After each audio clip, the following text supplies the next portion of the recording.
vysvitlo ráno, aj v tento čas, kde si ti chodí po tele mráz. Začiatok školského roka býva spojený s radostným očakávaním, čo nové nás postretne na cestičke k múdrosti a k vedomostiam.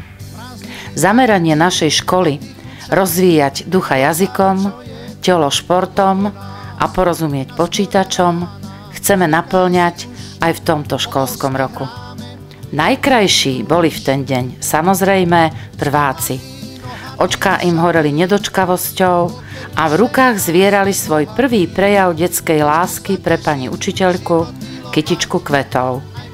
Ich detské hry sa pomaly premenia na povinnosti a my im želáme, aby bola škola pre nich naozaj príjemnou hrou.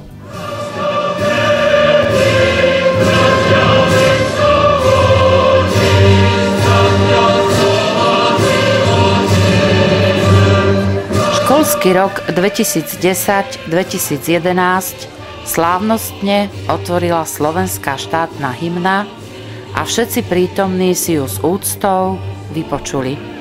Na všetkých tvárach sa zračila krása a vážnosť tejto chvíle.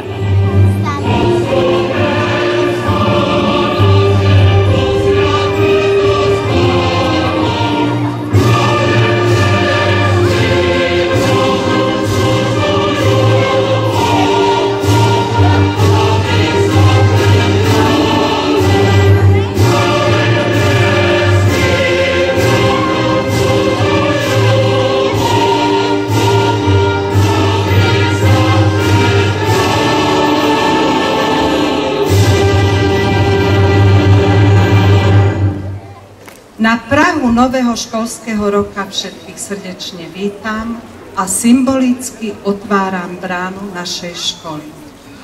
Vykročte tou správnou nohou ústrety všetkému novému. Želám si, aby ste sa v škole cítili dobre, aby ste mali radosť zo získavania nových vedomostí. Vám tu bude dobre, veď máte láskavú a milú pani učiteľku, ktorá bude vašou druhou mamou. A vám, rodičia, sľubujem, že sa o vaše poklady budeme starať s láskou a nadšením. Okrem učenia vás čaká tréningový proces. Cesta síce neľahká, ale plná radosti z pohybu a zábavy. Držím vám palce, aby ste boli úspešní.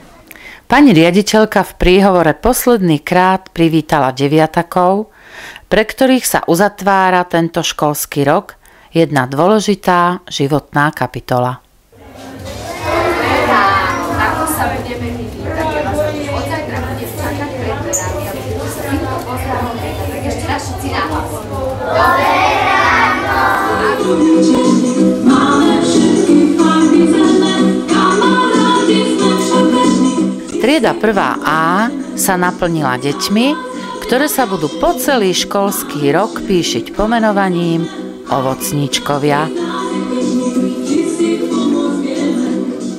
Deti z 1. C sa na chvíľu ocitli v rozprávke, kde sa stretli s včielkou Majou.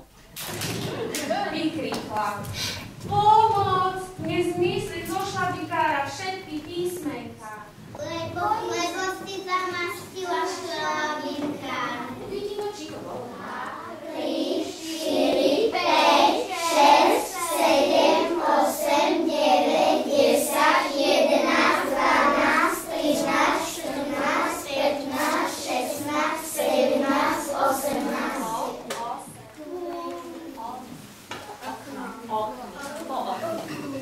A my sme sa s Belom, so psíkom veľmi nudili. Nakoniec som navrhol, aby sme urobili poriadok s... Deti z 1. B dokázali svoju šikovnosť aj tým, že si už samé prečítali z tabule obrázkovú rozprávku o psíkovi Belovi.